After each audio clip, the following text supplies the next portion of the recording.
Greetings, I am Tom Earl. On this week's episode, we talk work-home balance, self-ownership, and authentic leadership with Lucas Tindell.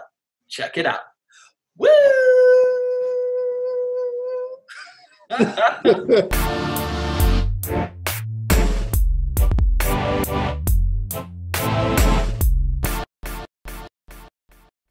Greetings, I am Tom Earl, and this is my year of adventure. We know you could be anywhere, so the fact that you are here today sharing your greatest gifts, your time and energy means the world to me. I hope you know that in this moment you are valued, you are loved, and you are appreciated just as you are. As you can see, I am not alone. I have an amazing guest. He goes by the name of Lucas Tindell. What's going on, Lucas? What's going on, Tom? Glad to be here. I'm excited. I think we were both like, okay, who's this person? And then we're like, yes, this is going to be great. We hit it off. We hit it off immediately. Yes. So, Lucas, for the folks out there who aren't aware of who you are yet, do you mind if I make the intro via your bio? Sure. Feel free. Sounds good. Lucas Tindell is an author, public speaker, corporate trainer and coach, and the host of a live video podcast. Lucas has spent over 10 years working in key leadership positions, focusing not only on organizational development, but primarily on the development of people. He now serves as a leadership development consultant, working with global leaders to identify strengths and areas of development for sustainable growth and improvement. It continues, my friends. Lucas is amazing. Lucas also has over 10 years of experience as a public speaker and trainer. He has worked with private and government agencies to equip individuals with the knowledge and skills necessary for lasting success. Yes. Lucas is highly regarded for his ability to simplify life's most difficult problems, help people reach the success that has often eluded them. Whether he is facilitating a training for a large group, or giving one-on-one advice, or on a podcast with a random guy named Tom Earl, Lucas focuses on helping. What'd you say? I said that happens. Lucas focuses on helping people connect the dots between what they want and what it takes to achieve it. Yes. Yes, sir. Lucas, thank you. It's like you have a legendary bio. So for you to stop by, we appreciate it. Thank you. I'm glad to be here, and the bio is real. It's true. It's me. You know, it's easy to try to make it something that it's not, but it's like, who am I? You know, and that's what I'm trying to live in is truth, you know, and just say, this is who I am. This is what I do. This is what I love. And I love that I have an opportunity to talk about it today. Yes, indeed. So we have a starting ritual and a closing ritual. Here's our starting ritual.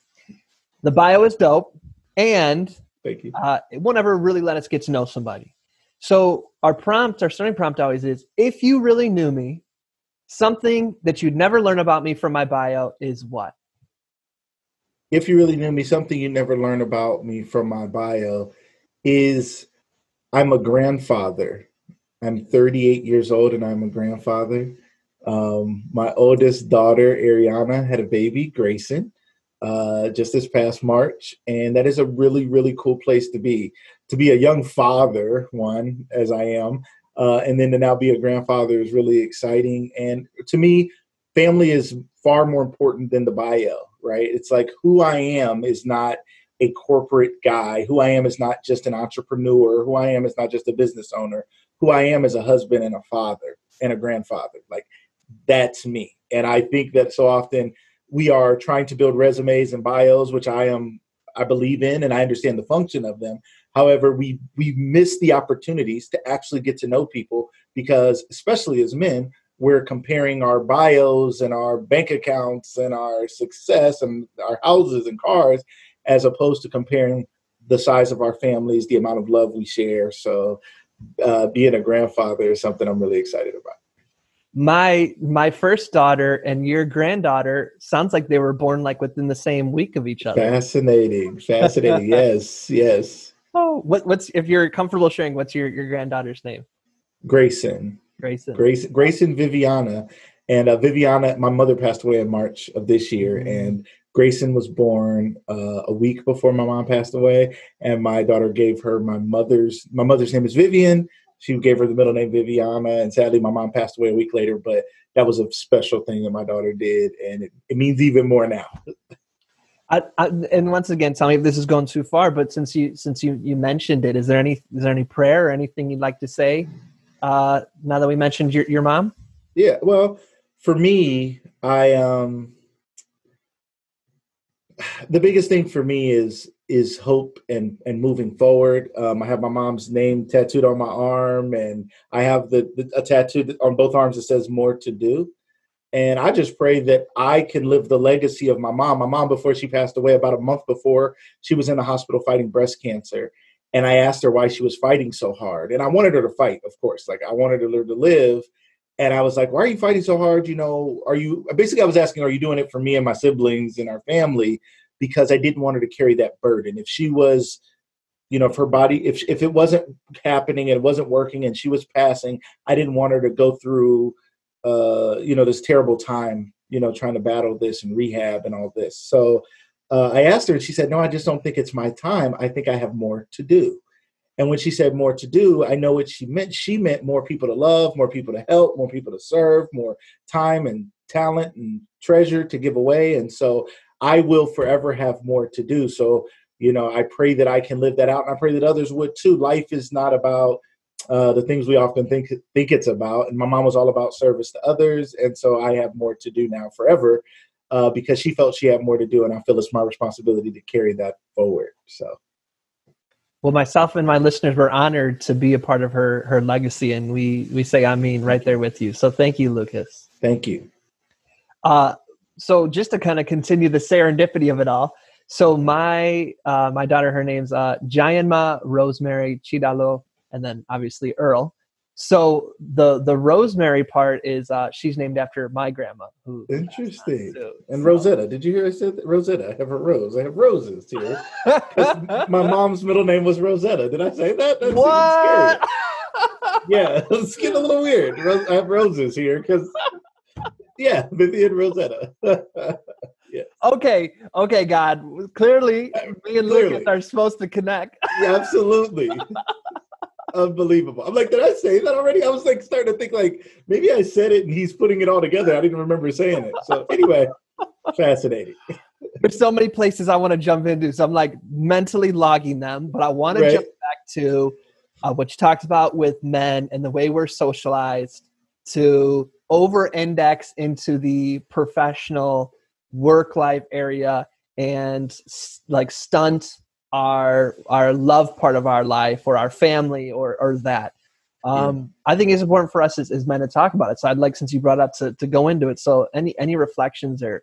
Yeah, I think as a society, and like I said, especially as men, I find that we are, I think maybe some of it is innate in us to want to provide or protect or whatever it may be. And then other parts are socialized into us that this is what a man does and you're supposed to provide. And we always ask men, like, what do you do? Right? What do you do? What do you do? Where do you work? What do you do? Where do you work? And we don't say, like, who are you? How many children do you have? Like, right? Women can have those intimate conversations about their children and their lives. And that's such a beautiful thing that I think we're missing out on. And I think we also often spend a lot of time and energy building careers instead of building homes.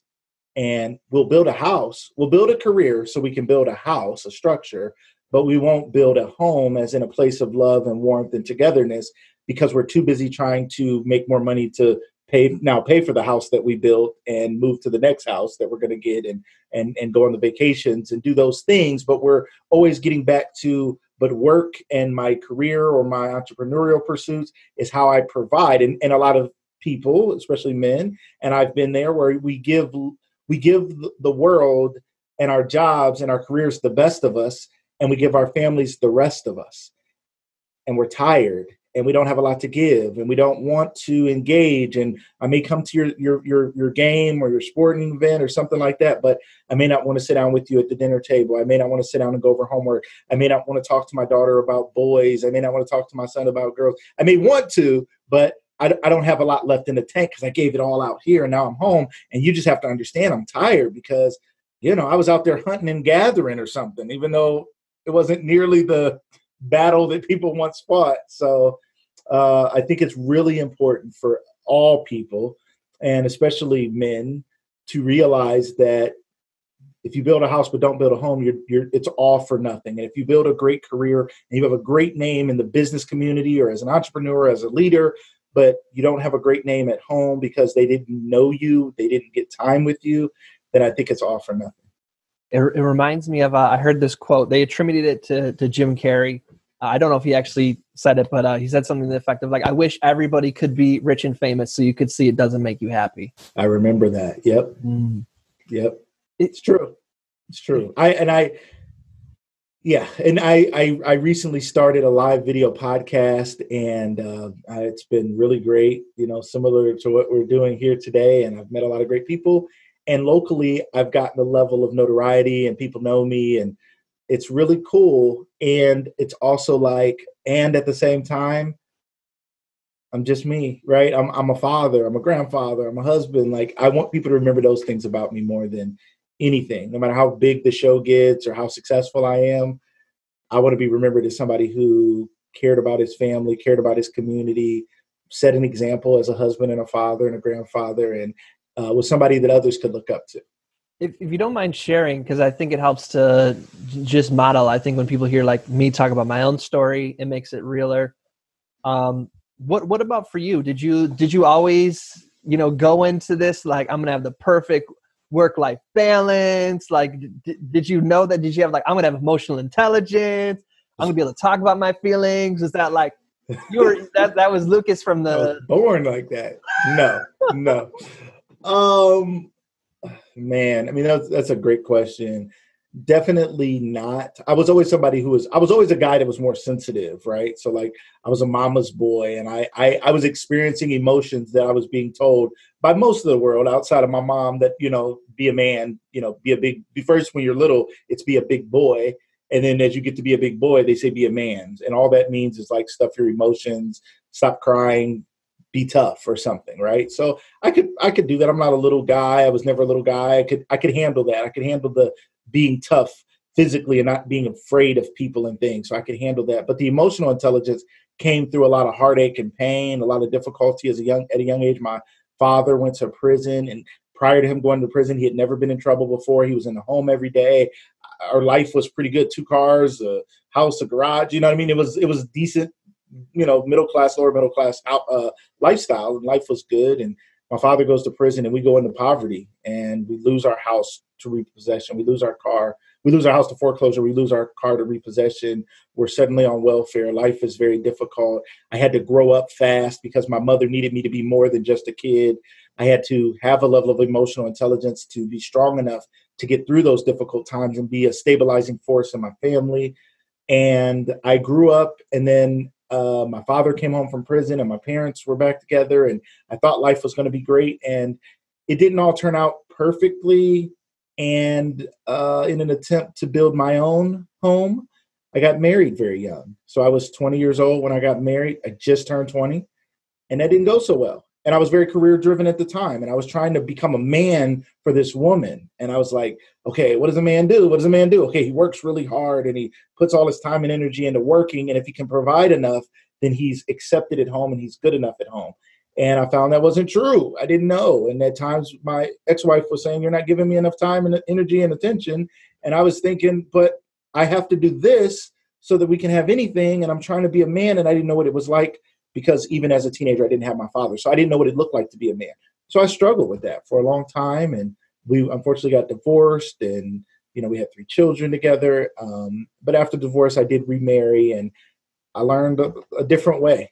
And I realized this second go round that I can't take any moments for granted. I have to date my wife. I have to treat my wife a certain way. I have to not put work and other pursuits ahead of her and our children and our family, and remember the right order. I just had to put, my faith in God and my love for my wife and my children, and then everything else, all these things will be added unto you. Everything else will work out if I can get my life in the right order. So it took time, but I thank God I'm doing pretty good. I don't think anybody's at a level of perfection, but I do thank God for the growth.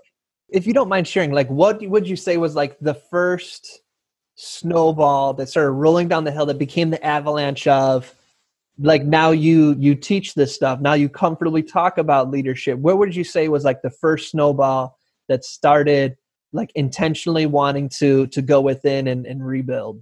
Yeah, well, I actually started being more reflective. I started working with children when I was 16. I worked at an early childhood center, and it was in the inner city, and most of the kids didn't, their dads weren't in their lives, and it was a lot of single moms. And I was Mr. Lucas. I was this guy who was this young guy, and I was still in high school when I first started, and going and hanging out and playing checkers and chess and Connect Four and throwing the football around with these kids, and it was a super fun job. And over time, I started looking around, realizing they needed more from me. Like, these kids need more. They need a father figure. They needed what I needed. And I quickly looked around like, wait a minute, they're suffering from the same thing I'm suffering from. So how can I skill myself up to be what they need? Because I don't want them to go through what I've gone through. And that loneliness and that longing for a father figure, male or female, that longing for a father figure. So I literally started studying leadership. I started teaching concepts to myself, teaching them to the students. I said to the kids, if you are a leader, you won't end up following the wrong people. Choose to lead, and you won't have to worry about following people down the wrong path. And I always taught them that people will lead you out there and leave you out there. So you'll think they have your best intentions in mind, but really it's a selfish pursuit. And as soon as they get what they want, they'll leave you in the middle of the road, and you're stuck to get hit by the car, and you won't know what happened. So instead of allowing others to lead you out there and leave you out there, you become leaders. Let me train you to become leaders. So I started studying John Maxwell books, and I started teaching them the concepts and ideas, and I started teaching them the definitions of obedience and respect, and all these things that were things that we think children should know, but they don't know. We don't know. Who knew what the definition? I didn't know what the definition of respect was. It was just this vague concept of honor and fear, and I don't know. I didn't know what it was. So that was the snowball. It really got it going and got me being more introspective about myself, my purpose, and the impact I could have on others. So then when did you hear the calling that, okay, this is what I want to do? Not only is this going to be a job, this is like my calling, this is my mission that I want to serve. Yeah, I think I realized it then as those children started to change. And as the administration of the facility that I was working for started looking at me as a leader, and as I was then getting promoted into leadership positions, at 18, I was a supervisor. And at 23, I became administrator of the whole facility. And at 25 to 26, I became executive director of 3 facilities. So now I'm in charge of hiring and disciplining employees and setting curriculum and planning and programming and licensing and state agencies and payments and P&Ls and all of this stuff at a very young age. It all started in that classroom with those kids, where I realized that I had a unique ability to connect and make an impact. And when those kids would come back to me, and even to this day, kids would come back to me and say, why did you care so much? Like, man, you did a lot. You gave a lot. You put a lot into us. Why did you care so much? And I cared because I was realizing my calling was to give something that I needed. I saw the void in the vacancy. I could see the hole in their heart. I had the same issues. And I did have people who came along and who helped me and who were good mentors and father figures for me. And so I pulled it all together the best I could and gave them all I had. And I realized that I was a person of impact, and I wanted to continue to do that. And I every day still want to make sure that I'm making an impact. I love that. There's another similarity that we share is I got my start in the nonprofit world, leadership development with young people.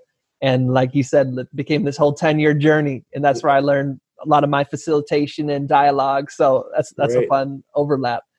Absolutely.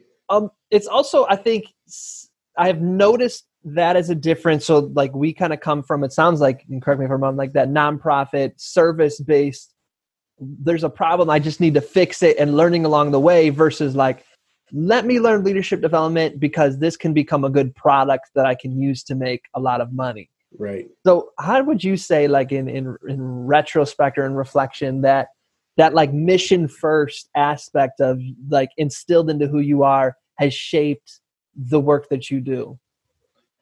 Yeah, it's everything. I mean, my mom, she always said that we were made to give, and she always said you can't outgive God. So as much as you give, you'll always receive. So you should be giving and trust that God will always provide for you. And our lives are bigger than what we can gain. the people say it's better to give than to receive. And those ideas and concepts were lived out in my life. And I saw my mom live that way. And it was just became a fabric of who I am. Like, I really believe it's about service. I believe life is about serving others. I teach it to my children. I pray that my children will become service-minded. I tell them all the time, you will be most satisfied and most fulfilled in your life when you serve others. Can you make money? Sure.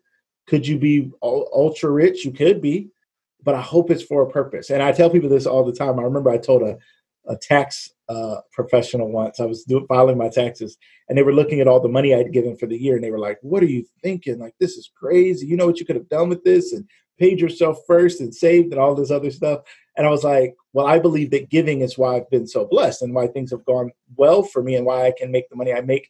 I was at a young age making a great salary, and I was like, it's because I'm a giving person, and I really believe that giving and being of service. And so my ultimate goal, and I still say this, when I grow up, I want to be a philanthropist.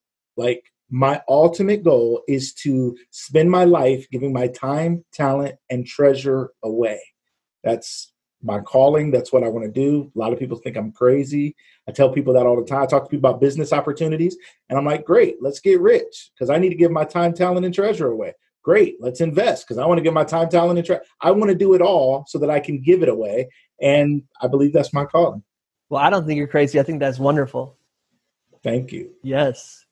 So what do you think, we're at a very, we are in a time right now of I would say leadership crisis on many different fronts, right? Not just our white supremacist bullshit president, like many different areas. Noticed that he was, okay, yeah.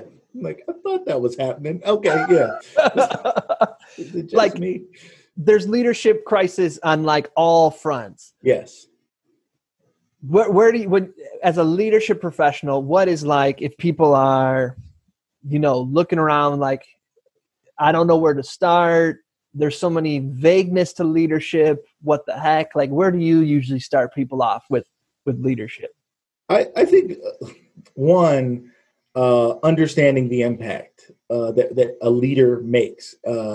Things like the book Good to Great by Jim Collins, talking about companies that thrive during very difficult times, right? Like, leaders do make a difference. Looking at sports teams, you'll see a sports team, same players, new coach comes in, all of a sudden that same group of guys or ladies all of a sudden is excelling far more than they ever did before. So helping people to understand that leadership does matter. I think a lot of times people just believe because we're in a democracy, which is great, right? We believe that everything is in the collective, and we believe it's always about this groupthink kind of thing. If we can all agree, then it's the best idea. It's like, that's not true. Like, just because we all agree doesn't mean we can easily all agree to do the wrong things. And clearly that happens a lot, right? Where we get into these groups or these gangs and we all agree to do the wrong things. So I think it's about leadership, about having someone who's steady, who's calm, who's emotionally intelligent. You said that earlier. Someone with the self-awareness to understand how they're feeling and how things are impacting their thoughts and their feelings and their emotions. And then self-aware enough, have the self-regulation or self-control to change it. Right. And be able to look in the mirror and face themselves. And I always think that's our biggest challenge is like, we're looking out for things that we don't look in for. We're looking out for everybody to be better and the world to change. And it's like, well, I got to start by changing me. If I can't lead me, how can I lead you? So leadership starts there. If I can't discipline myself, I told my children when they were young, I said, I don't want to discipline you, but I discipline you because you're not disciplined yourself. Once you learn to discipline yourself and be a disciplined person and clean your room and do your chores and finish your homework and do what I ask, I won't have to discipline you. I don't want to discipline you. So I learning those things, and then learning the emotional intelligence, the outward part of empathy and the social skills and people skills to help get people on your side. I think a lot of times people want to be leaders because of their title. I'm your father. You must respect me. I'm your mother. You have to. That's where it starts, right? Then we go into the workplace and we are like, we're looking at this hierarchy and we're like, well, that's my boss and that's my boss's boss and that's my boss. And it's like, but your boss can be wrong. Your mom can be wrong. Your dad can be wrong. We have to seek truth and we have to seek what's right. And we have to know that we're doing the right things for the right reasons. So for me, that's where it starts. It starts with introspection, looking at ourselves, looking in the mirror, leading ourselves, disciplining ourselves. And then we can worry about the rest of the world. But half of us It doesn't matter who was in the White House. It doesn't matter who was in the governor's mansion. It doesn't matter who was the mayor. It doesn't matter who was the councilman. There are people who refuse to take responsibility for the stuff that they can't control. There's a saying, take care of the minutes and the hours will take care of themselves. So we have to take care of what we can control while we work on what we can't quite control. So do those things, and then we can work on the bigger things after that.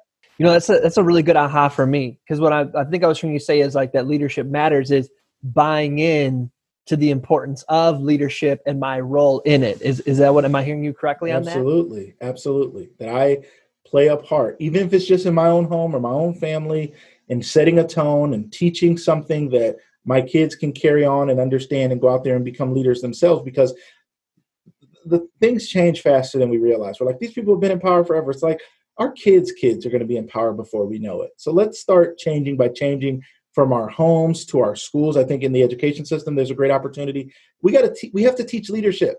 Like, let's teach leadership, finance, family, and relationships in school. And I think we'd be a lot better off than we are with our kids coming out understanding calculus, but have no idea how to calculate the way they made someone feel. So I think that's where it starts.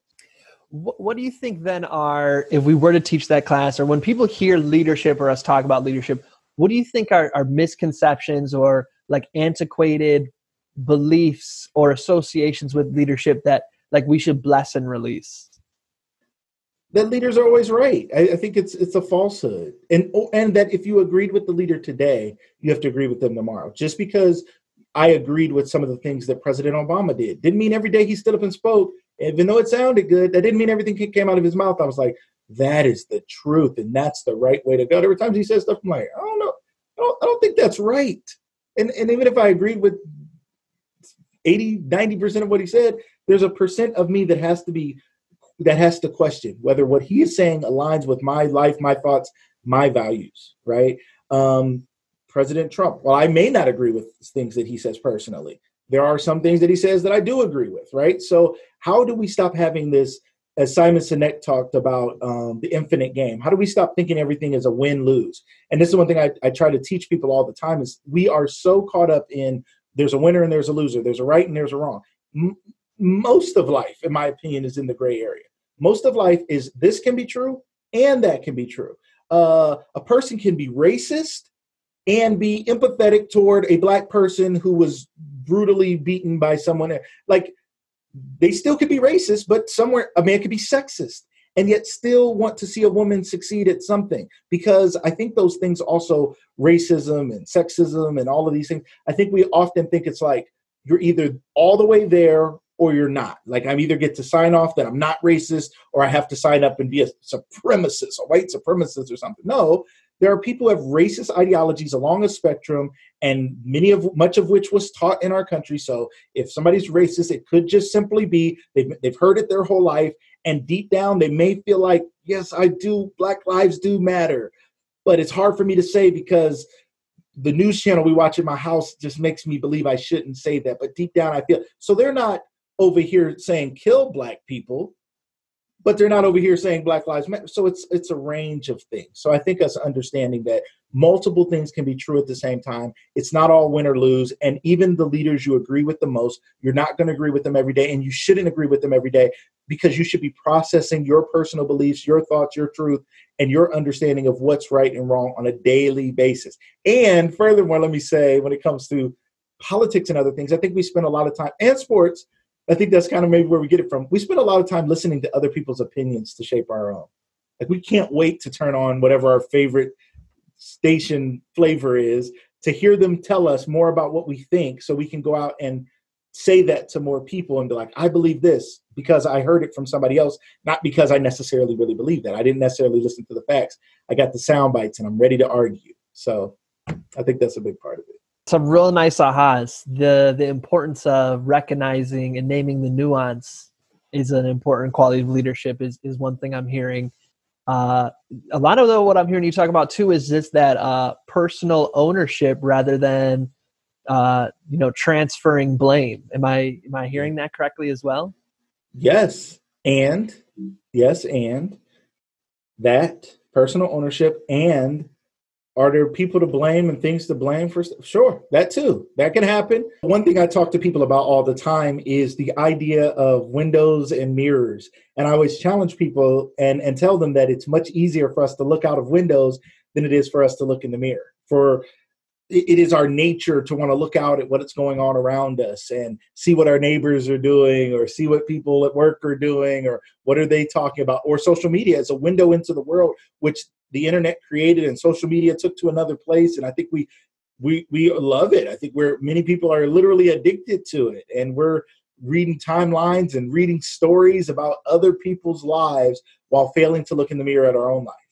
Right? Like if the camera really panned around, no filters, there'd be a mess that we don't want the world to see, literally sometimes in our homes and deep down inside of us. So I always challenge people to look into the mirror, because it's much harder, but it's much more effective, and we can do a lot more if I spend more time in the mirror looking at how I can change, rather than looking out the window, judging and deciding how the rest of the world should change. I resonate deeply with that. Do you have any personal practices you use to look within? Like, do you meditate or journal or go for walks, or what are some of the maybe like more people are like, okay, you did a good sales job, I'm in, now what? Yeah, I like that. Definitely something that I believe in heavily is taking time to pray and meditate. And someone said this to me recently, and it was so profound. And they were talking about praying and listening for God to answer. And he was like, you don't talk while the teacher's talking.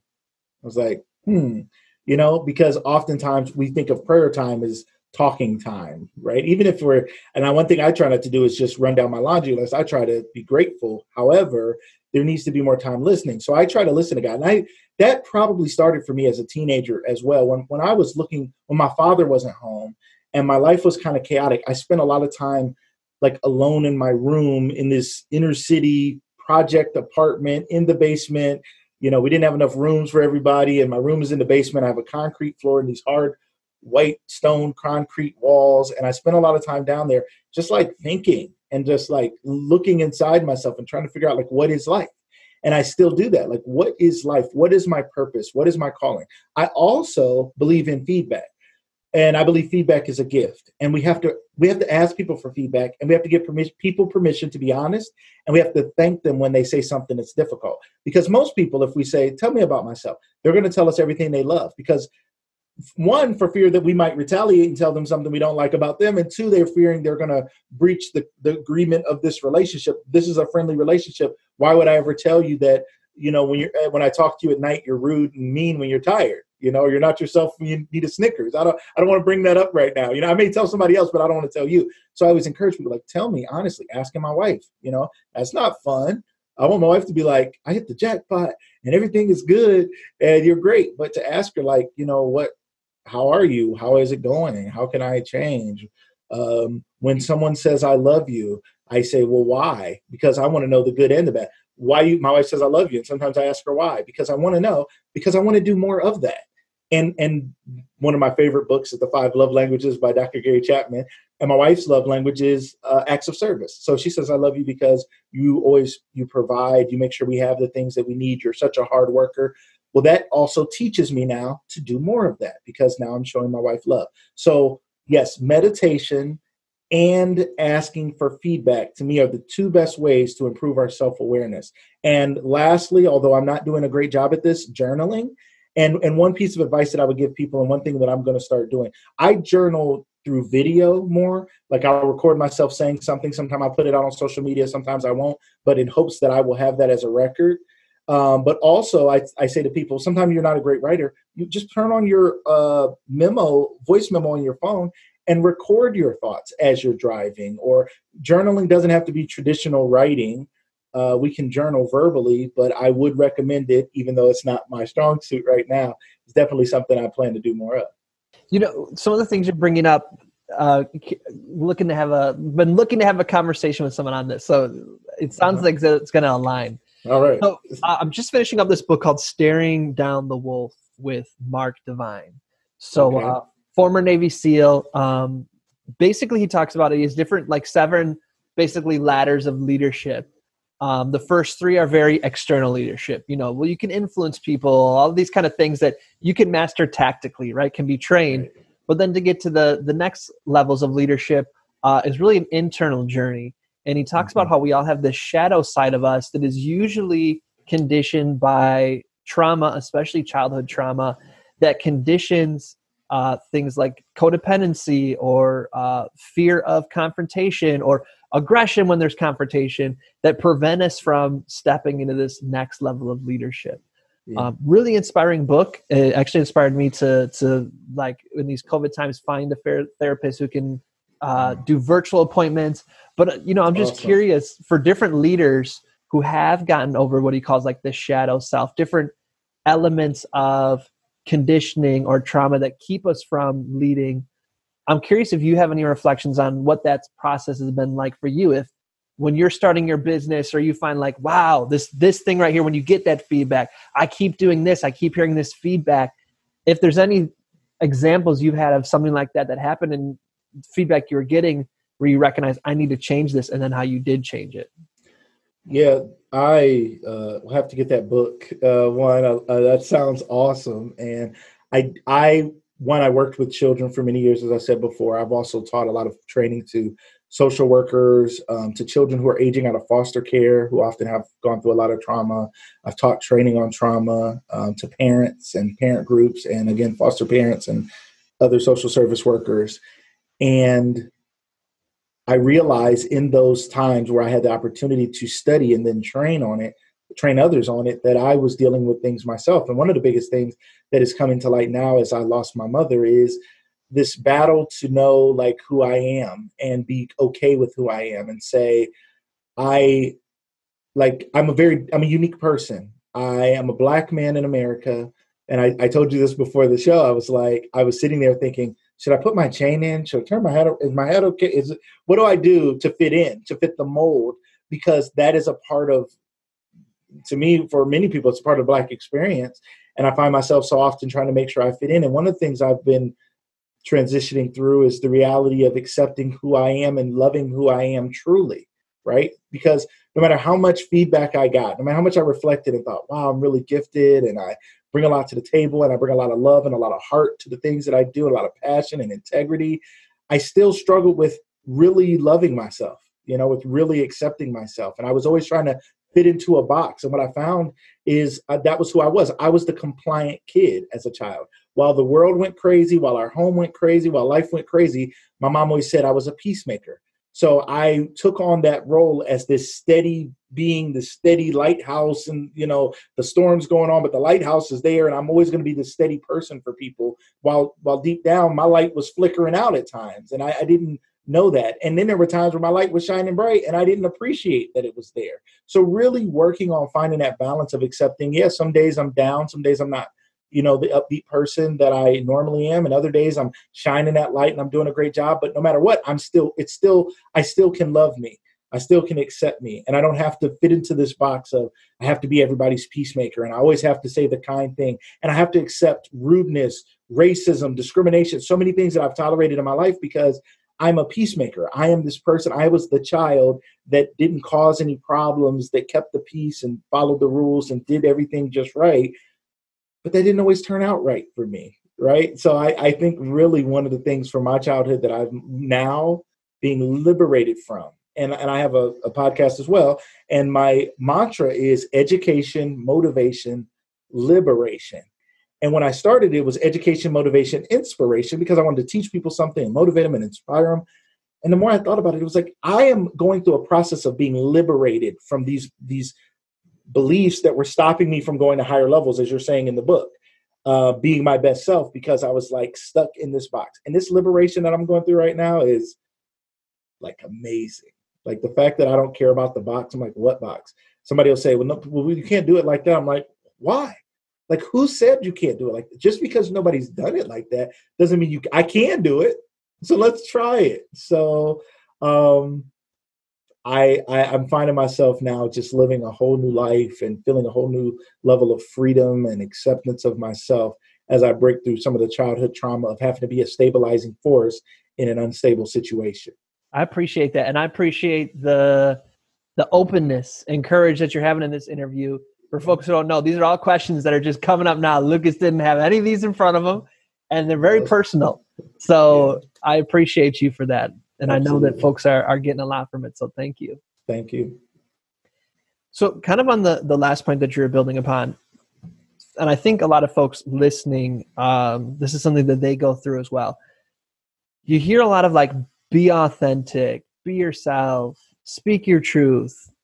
And at the same time, like you shared, having to live as a Black man in America. And for folks who are listening who can't see you, like I do think there is a perception of when someone is like very strong, that presence, especially if you're a Black man, adds to that.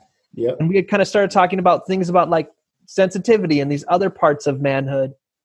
But I imagine that when people see you, that there is that stereotype that has nothing to do with you, that they project onto you, and it can even change how they interact with you, and sometimes in a way that can be life-threatening. With all that still coming at you, how do you still find the ability to be like, no, this is who I am, even in the face of that? It is a challenge, and I appreciate you calling that out. It's a real challenge. Like, it's a daily challenge, and I realize that because old habits aren't easy to break, and sometimes we don't realize how conditioned we are to doing things. And I think about our religious practices, not religion as a whole, but that we do things religiously, right? As in our faith in everything is built around it. We do it consistently all the time. Some people aren't religious about their religion. They're not consistent in those things, but we are religious about something. Somebody's really religious about working out. Somebody's really religious about not working out and eating as much as they can. Somebody's really religious about work. Somebody's really religious about family or their kids or their sports or whatever. So for me, realizing those things that were like just I was religious about, like I was religious about being this cookie cutter person that everybody could accept. I wanted everybody to like me. And I learned that young, right, in business, because I wanted to get the promotion. I wanted to get the raise. I wanted to be trusted as the leader. And so I needed everybody to like me and accept me and see my value. And I was always selling this image of who I was. And actually somebody who actually really, they didn't mean me any good. They weren't saying this to be nice. Let me say that. They said to me, this was just a couple of years ago, they said, you want everybody to like you. All you do everything to make everybody like you. And it was such an aha moment because I wanted to be mad at them. And I knew they said it to be mean and hurtful, but it was the absolute truth. And I said, wow, I do. I spend so much time and energy because your acceptance of me gives me my value, or that's what I believed. And I didn't know I believed it, right? It was like a religious structure in my mind. It was like this belief that I had that if the majority of people around me like me, then I'm likable, I'm lovable, I'm capable, I have self-worth and self-esteem because there is esteem from them and they see worth and value in me, and my job will pay me a value, and these people will see value in me. My children will look up to me, and my wife will love me, and the community will see me as a leader. And that was how I found value in life. And I had to break out of that. And now I'm learning this liberation, I am lovable, capable, great friend, all those things. And I don't have to pretend. I don't have to go in every store smiling as I used to do. Like, I'm the safe Black guy, by the way. I won't hurt you. Excuse me. Pardon me. And I mean, I'm very nice and very friendly and very respectful because I was taught to be that way, but not in a way that's like, I don't have to do it because I have to make you feel safe. If I do it, it's because it's who I am. I don't have to do it because I need you to look at me as, say, an older white male looks at me and smiles and gives me this, you're acceptable thing. That doesn't matter anymore, right? I can break free of that thought and that feeling, and I can go through and say hi and be kind. And if he acknowledges my kindness and shows me kindness, then that speaks to his character. It doesn't speak to mine. If he doesn't look up and value me, that doesn't speak to my value. That speaks to his value and how he values others. But I'm no longer bound to those things. Yes. There's a lot of folks listening right now who I know are really grateful for what you just shared. I'm glad. I'm hoping it's helping.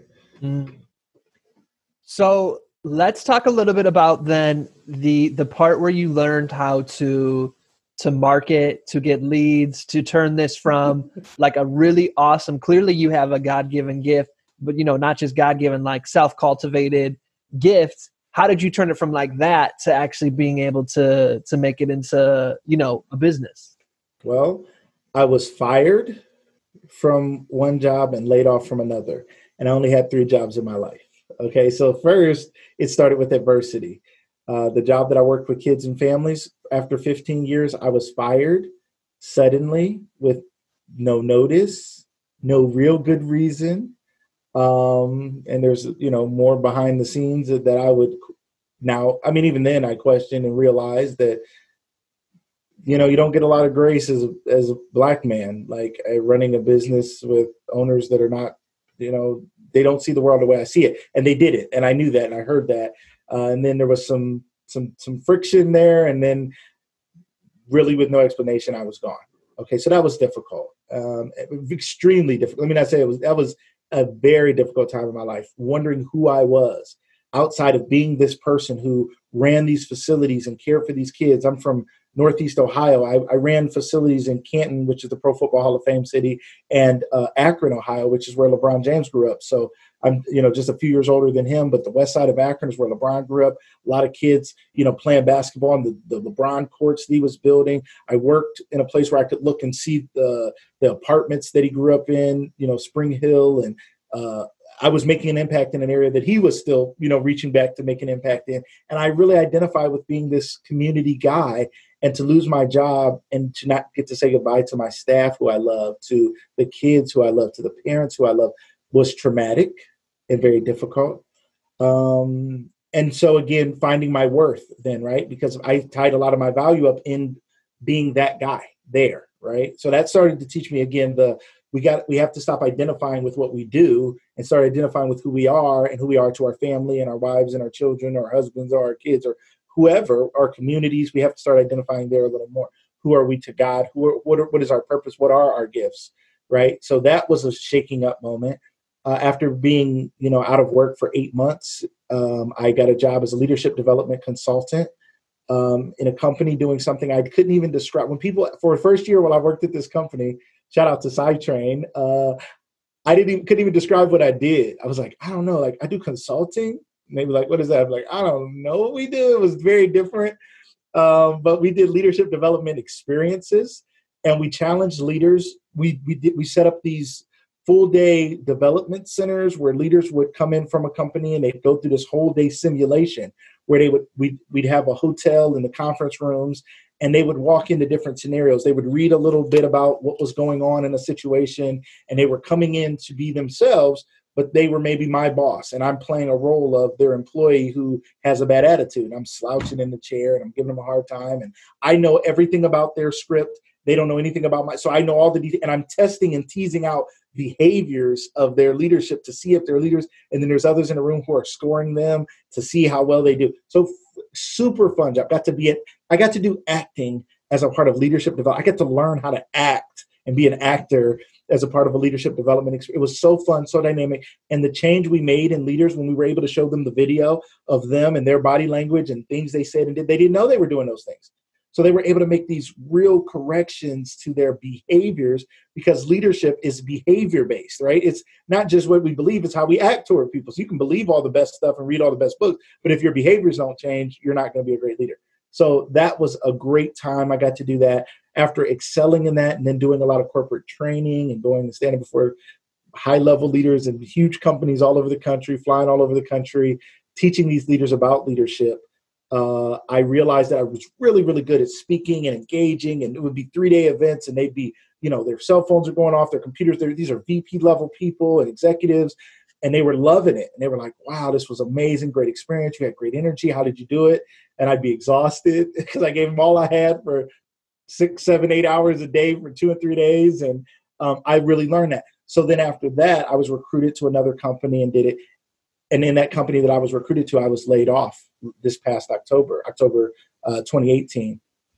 I'm sorry, October 2019. And it was like, my wife said, what are you going to do? Are you going to try to find another job, or are you going to try to build your own business? I'm like, I got to figure out how to do this thing. And I know I can.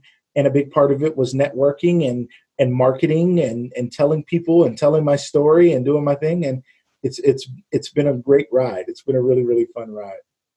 Man, that I appreciate hearing that story. Because you see, like, I'm sure a lot of people are listening like, man, Lucas has got it figured out. So to hear the ups and downs. Woo, man. Recent, losing my mom, losing my job not long before that. Family issues, children having issues. It's been some tough stuff. I had a child attempt suicide last year. I spent days in a hospital with my child. My life hasn't been easy, but I'm grateful to God. I have a good attitude. And I keep moving, and I don't allow what's happened to excuse me from being the best I can be. So every day I wake up and I try to be grateful for what is right and what I have control over, and I try to control what I can control and trust God with the rest of it. So that's the recipe every day. Man, and for folks who don't know, upper nonprofit leadership is like notoriously racist. Like usually black and brown people being paid like $9-10 an hour, and then like a white man or woman being paid like 200, 300, 400K. And any time a nonprofit leader is let go or gone somewhere else, they are like headhunted like in a new job within a month. So just to share that context for when you told me for 8 months and then you didn't get picked up somewhere else as the executive. Go ahead. Well, here's the thing. Well, and the company I worked for was actually a for-profit company in a nonprofit world, so to speak, right? It was most of the facilities in that space were nonprofit. This was a for-profit company, but nonetheless, yeah, the fact that I had all of this experience and I was looking for it. I ran a center for 15 years at a very young age. I was still at an age of, influence, and I was really connected in the community. And yeah, and I was looking around like, what's next? And it wasn't happening. And it was a little scary. It was scary. It was scary. It was like, look outside and hope my car hasn't been repossessed. Scary. Like, did I get that? Am I making it? Putting a little bit of money together to meet the bills and meet our needs, and hoping nothing went too far in the meantime while I robbed Peter to pay Paul and robbed Paul to pay Peter back. So it was tough. God had a plan, huh? Absolutely. So my understanding was a big part of the business success now is that you kill it on LinkedIn, that you got the LinkedIn game figured out. So you want to talk a little bit about that? Well, I absolutely, we met on LinkedIn. I absolutely love LinkedIn. I reach out to people and connect every day with new people on LinkedIn. Many years ago, probably, when I was out of work, I probably started looking at LinkedIn, paying more attention, realizing social media was the future, realizing this was a business platform for social media and decision makers were there. I started to realize one day, I'm like, this is the golf course that I can't get on. This is the boardroom I can't get into, but I'm here. So all I have to do is connect to more people, and there's no limit to what I can do. And as they say, it's not what you know, it's who you know. So who do I know? I got to get to know some people. So I started really working it and being very conscious of strategically connecting with people. I created my own strategy. I learned ways of using it. I learned how to optimize and have what LinkedIn would call an all-star profile, which makes them show me to more people. I did everything I could to have the best LinkedIn, and I'd study it and I'd learn. I'm like, I need to learn how to do this. So over the years, I've just picked up so many skills and tools. I've talked to high-level executives at as recently as last week. I was talking to an executive at T-Mobile. I've talked to executives at Pepsi, Walmart. The fact that I've even had these conversations sometimes blows my mind. It's like, did I just talk to that person? Did we just engage, even if it's just messaging on LinkedIn? How did I get to them? How are they a connection of mine? There's a company named Dojo, which is in Akron, Ohio, who recently had their CEO is a female, and she recently got the position within the last year. Well, then COVID hit, and hand sanitizer is the hottest item on the market. Well, Gojo made Purell, the hand sanitizer that we all know and is famous. They produce it. And, I had built a relationship with her because I saw her name in the news. And when I saw her name in the news, my thought was, well, I can get to know her. let me become her connection before she becomes too popular. And I reached out to her and we became connections, and, you know, we've had an opportunity to talk back and forth via LinkedIn, but I always look at it like that. I think there's no limit to who I can talk to, I can connect with. And one of the things that I tell people about LinkedIn or anything else, do not be afraid of rejection. Like I make so many friend requests every day. I don't remember who didn't accept my friend request. I don't remember that I tried to connect with President Obama and Serena Williams on the same day, and I did.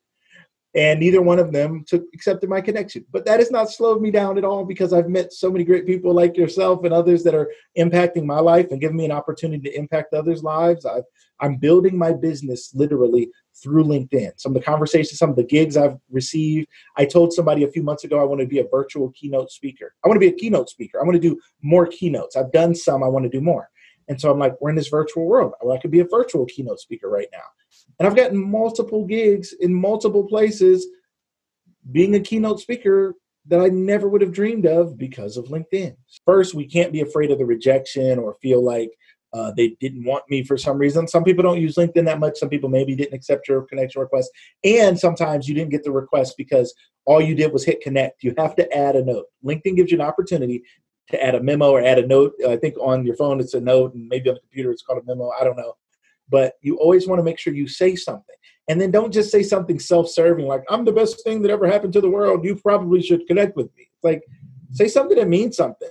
Take a moment to look at their profile. Look at something on there and say, hey, I see you went to the same university as me. Hey, I saw you went to Ohio State University. I didn't go there, but I'm a big fan. I really am. That's really cool. I see you, graduated with honors from Ohio State with your master's and such and such. Take some time to get to know who they are from their profile before you pitch this let's be friends thing, right? Because your network is your net worth. It's worth your time. A lot of people don't want to take the time to look at profiles and try to think of an individual note to send to people. But I tell people it's the most valuable thing you can do. You can build really strong bonds. I wrote a book. I got the foreword written to my book. The job that I got at the company that I told you I was doing the training and those leadership experiences, I got that job. I saw it as an ad on Indeed, I think. I looked up the company. I found someone who used to work there on LinkedIn. I connected with them. I found that they knew somebody that I actually knew. So I talked to the person I actually know. I said, can I call Kelly and tell Kelly that we know each other? And they said, yes, I know Kelly really well. We used to work together. I said, great. So I reached out to Kelly. I said, Kelly, I know Cindy. Cindy said I could reach out to you. I was wondering if you could give me some insight, because I had an 8-hour interview literally with this company. I had to go through role plays and do presentations as a participant.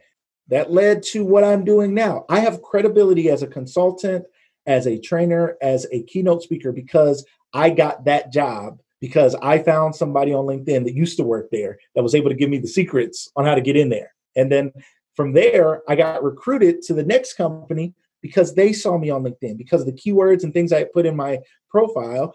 They were looking for a corporate trainer. I went to that company, increased my salary, I was hired in as a director, was promoted to a VP position within less than a year, and did really well. Unfortunately, I got laid off when that company cut back, but then I took those same skills now and I'm applying it to growing my own business. And I've done some great things because of the power of LinkedIn. So I'm a huge fan, I'm a supporter, and I teach others how to do it. Yeah. So on that note, you have a course, right? I do. I have a LinkedIn 101 course. I'm working on the next level course. It's a live training that I did. The recording is available now for sale, where I teach people how to have an all-star profile on LinkedIn, to where their profile is going to stand out. LinkedIn is going to recognize them more, and it helps them understand at minimum the basics of how to get into LinkedIn. I also do some coaching, some one-on-one coaching as well, where I work with people on their business or their job hunt to come up with a strategy for them. What should you be doing? Who should you be connecting with?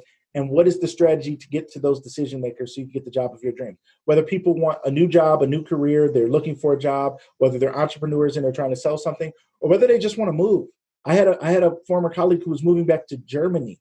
She was born in Germany, spent most of her life in the United States. She was moving back to Germany, and she needed to use LinkedIn to try to connect, and I helped her do that. And that was super cool. So wherever you want to be in the world, really, you can make the connections that could have a job waiting for you when you get there.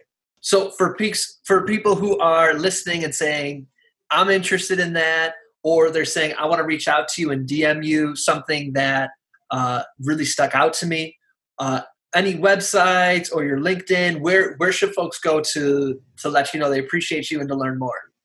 They can find me on most social media platforms at Lucas Tindell. That's Lucas, and Tindell is Tindell. Also at Lucas Live Media. On YouTube, you can see my podcast, and on Instagram, I'm at Lucas Live Media there. And then on my website is TindellTraining.com. TindellTraining.com. There's some information there, and obviously there's a contact form. They can contact me, or on any social media platform, they can simply, message me and say, hey, I heard you on the podcast. I heard you somewhere, and I'm interested in knowing more about the many things that I do. Okay, I do leadership development consulting. I do LinkedIn training. I do relationship coaching and life coaching as well. Myself and my wife and I do that as well. So there's a lot of ways I can help people, because that's my heart. My passion is all about helping people. I really, really, really want to serve. I'm very blessed to do it and be able to make a living off of it. But my heart is to just do it. So I really love helping people. So for folks who are on the go, show notes today, tommerl.com/Lucas, tommerl.com/LUCAS, tommerl.com/Lucas. Lucas, I wish we had more time, because this was great. So we're going to have to make this a part 1 of like 4 or something like that. Because I just love spending time with you. This was awesome. I appreciate you. I appreciate it. So much fun. Thanks for asking. Thanks for having me. We connected on LinkedIn. You see, LinkedIn is powerful. Yep. And I'm really excited about it. I want to share more about your show and what you're doing, and maybe connect you to some other great guests. I appreciate that. Most definitely. Absolutely. So to everyone, what am I talking about? Signing off. Okay, so our closing ritual is for you to share an invitation with those who are listening. So what would you like to invite them to do, to be, to consider, to think about, to evolve into, to read, to journey on? What is your invitation? 2 things. I would like to invite people. We're dealing with such a time of racial unrest in our country. It's obviously something that I'm passionate about, just because of living the Black experience in America and being someone who loves people and wants to make a difference and make an impact. And I want to be a philanthropist, and I am the nicest guy ever, I think, or one of them maybe. And I really love people and really want to help. But I live in this society where I'm not always accepted, and I've dealt with racism and oppression, and my kids, and I worry about them and things that they've dealt with. I've dealt with the school systems and everything, from the school wanting to expel my child for something they didn't do, but they were the easy target because they were the only Black kid there, until we proved it with our attorney that wasn't true, to being someone who's lost jobs and at times wondered, why was that so easy to let me go when I was making such a difference and such an impact? Didn't seem normal to me. So what I'd like some people to do, there's a great podcast, another podcast right now that's out called 1619.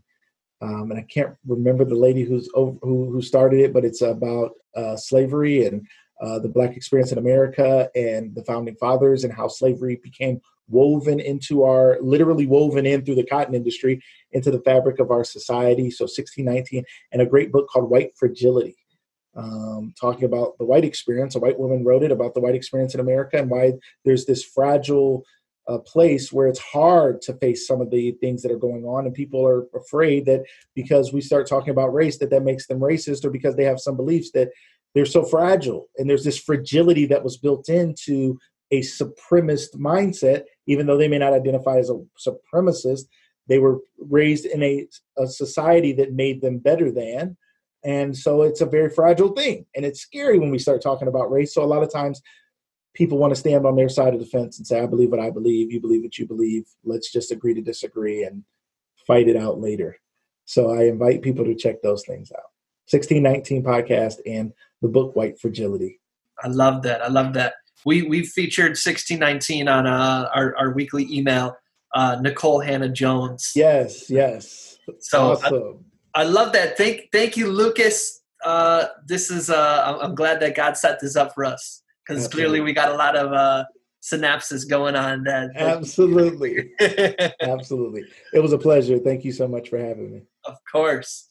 And to all of those listening, as always, we're wishing you peace and blessings. Thank you. Oh, one more thing. I'd love to continue the conversation. Feel free to join me at tomearl.com/join. Subscribe below, or let's connect on social media. Tom Earl Artist. Thanks again for watching.